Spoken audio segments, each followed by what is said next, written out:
Despite its lackluster gameplay and poorly written story, Fire Emblem 7 is beloved by many for its cast of incredibly likable characters.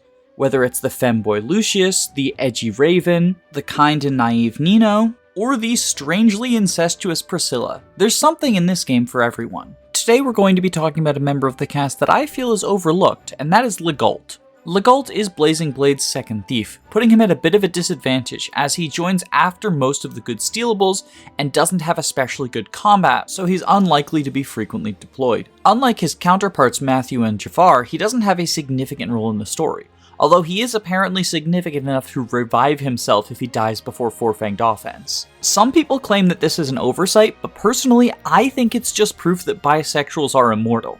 Oh yeah, Legault is the first bisexual in Fire Emblem, did I mention that? That alone is enough reason to cover him on the channel, but I also think that he's a rather interesting and tragic figure, and I wanted to shine some light onto this overlooked rogue. And I'm not the only one who's interested in talking about him, because this topic was voted on by my Patreon patrons. Polls that benefit the videos that I put out are just one of the many benefits offered at the $5 tier, as well as verbal thank yous. So speaking of that, thank you to Jamie Collins, Marin Karen, Thick Molder, George Grenville the 7th PM, Danielle Kalaskis, Jagan is an Est, Tailored Muffin, Dr. Majalis, Herc, SUP, Gabe the Green, and Control Art Aegis. I appreciate your support, you make what I do on the channel possible. When we first meet Legault on Dragon's Gate, he is abandoning the Black Fang as he can't stand being a part of it after Sonya corrupted the organization and twisted it to no longer fight for the ideals that it used to. He's convinced to join Eliwood's army, partially to keep him safe from the Fang's justice, as deserters are killed. Ironically, in his support with Matthew, we actually learned that that was his job prior to desertion. He would kill traitors and, well, it didn't exactly make him friends within the organization. In his own words, if you're killing the people you've lived and worked with for years, you'll find yourself hated pretty quickly. Of course, this information is contradicted by some of Legault's other supports, which reveal he has close relationships with Nino, Lloyd, Linus, and Brendan. Heck, we don't even have to go to his other supports, as later in his support chain with Matthew, he reveals that he thought of the Black Fang as a family. You could take this as evidence that Legault is a liar. After all, part of the support is about Matthew being suspicious of Legault's motivations. However, I think it's simply a little bit of sloppy writing on FE7's part, as the story isn't exactly known for its consistency. Regardless though, we are left with two contrasting stories of Legault's time in this Black Fang before Sonya showed up. One in which he is hated by almost everyone as he has to carry out his duties killing other Black Fang members, and the other where he thinks of it as a family, and though he is the cleaner, this role doesn't lead to him being hated, and in fact even the people who he kills don't beg for mercy as they understand that they broke the law of the Fang. Personally, I think there is a lot more evidence for this second interpretation than there is for the first one, and I blame either lousy writing or bad translation for the thing where Legault says that he didn't make many friends and a lot of people hated him. Of course, you could interpret this as Legault being very close with the upper echelons of the Fang, but hated by the rank and file, but I don't necessarily think that that works either, since one of the defining things about pre-Sonya Black Fang is how close everyone felt to each other. I also just think that Legault fitting in within the Black Fang makes his story more tragic. After all, much of Legault's plotline involves him losing the righteousness he believed in, and the ways in which he responds to this differently than others in the Black Fang. This is a story we see reflected in other Fang members such as Uhai, Lloyd, and Linus, but since Legault is the only one who is playable, he is the one who we get the most fleshed out story in. And while we can only directly observe the aftermath of Legault leaving the Fang, we do get to see him grapple with the conflicting guilts that he holds. Guilt over abandoning his family, and guilt over not leaving soon enough. After all, he did do some atrocious things prior to leaving, such as killing innocents and putting down his friends if they became injured. Of course, Legault is not the only person in the army who is a deserter due to his own principles. And this brings us to his would-be romance with Heath. Legault recognizes that as Heath is a Wyvern Rider and no longer associated with Byrne, he must be a deserter of the Byrne army, and this is what draws him to him initially. From looking in Heath's eyes, he can tell that they have similar reasons for their desertion. In case you're unaware, Heath was branded a traitor as he tried to stop Byrne from slaughtering innocents, very similarly to Legault abandoning the Fang because they wanted him to kill innocents. The only difference here is that Heath didn't carry out the deed, whereas Legault is implied to have killed some innocent people before finally finding a chance to slip away. Heath, of course, pulls a double desertion because he also leaves Yuban's mercenary guild when he learns that he has to fight against children. Truly, the guy really can't catch a break. But Legault's initial attempts at trauma bonding are brushed off by Heath, as he wants nothing to do with a former Black Fang member. Still, Legault is relentless, and in their A support, Heath finally asks why he is so hell-bent on the friendship between fugitives. While he initially presents it as a mutually beneficial arrangement, Heath calls him out on the fact that Burn is significantly stronger than the Fang, so it doesn't actually help Legault, it simply puts him in more harm's way.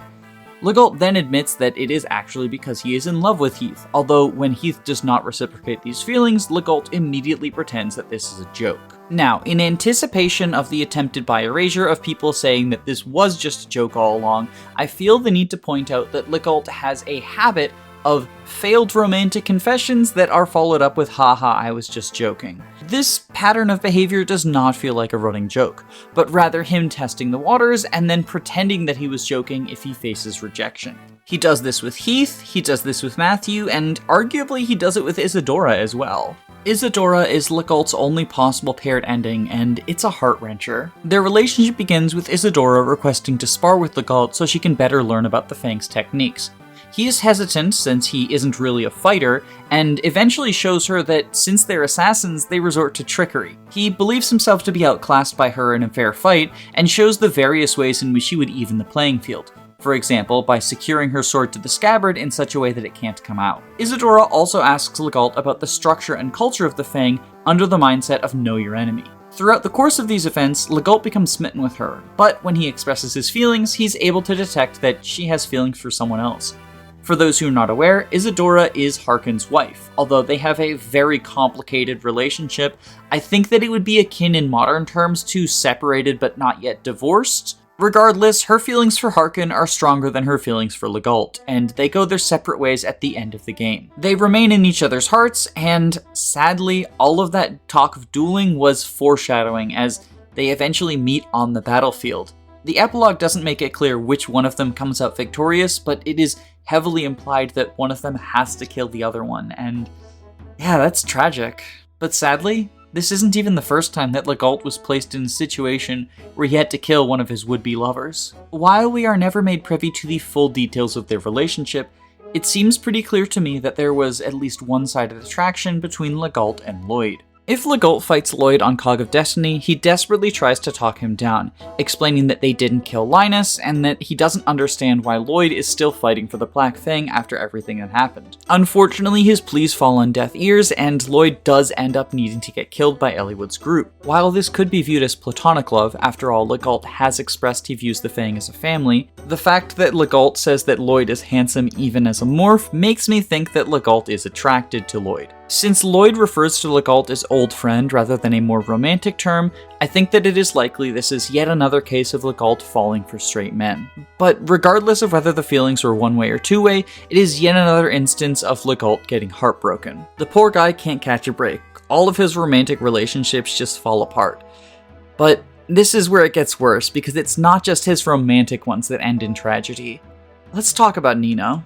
First off, I do want to congratulate Legault on not being creepy and marrying a child. This seems like a low bar, but Jafar isn't able to clear it, and Legault goes out of his way to say that he's not that much older than Nino, and yet this doesn't end up any way romantic, so good for you, stay biconic. But in the support chain between Legault and Nino, it becomes clear that she views him as her uncle, and really the last remaining member of her family alive. Since Brendan got killed for defying Sonia, and Sonia got killed for defying Nino. Nino knows that Eliwood's group is only a temporary home, and asks to stay with Legault after the conflict is over, but Legault refuses, on the grounds that he doesn't think he could protect her, since he's going to be a bandit doing dangerous work, and he's not especially strong. I do want to take a jab at FE7 here, because this conversation takes place in the A support, which cannot happen until after you kill both Lloyd and Linus, and yet Legault still recommends that Nino join up with Lloyd and Linus and says that they will protect her. Truly fantastic writing. But the poor quality of the writing doesn't take away from the emotional impact. Legault feels like a failure and as a result pushes away one of the few people that cares about him. Nino says that when the journey's over, she won't ever see him again, and he says that that's correct. It's sad for both of them, and while I don't think that Legault made the correct choice in this relationship, I do truly empathize with him, and I think that he does actually love Nino in his own way. Still, this A support, like almost all of his A supports, leaves him alone, and I do want to touch upon his solo ending because it's also kind of a tearjerker. Like, Legault does not get to catch a break.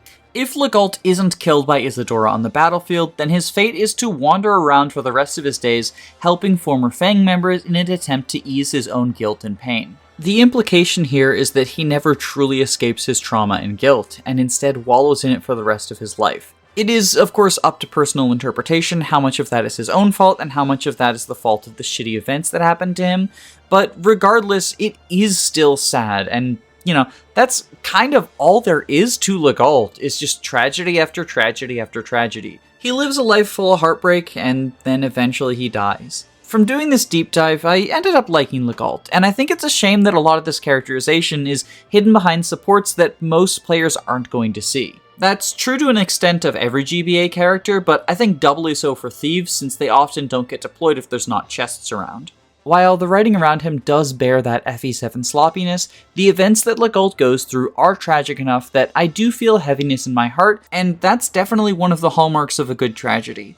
That said, I do feel the need to point out that it is kind of awkward that the first confirmed queer character has just such a tragic life. It feels like the universe really is out to get him. Thankfully, as the Fire Emblem series moves on, we will get better examples of queer representation, but on its own, Legault does kind of feel like a bury your gaze.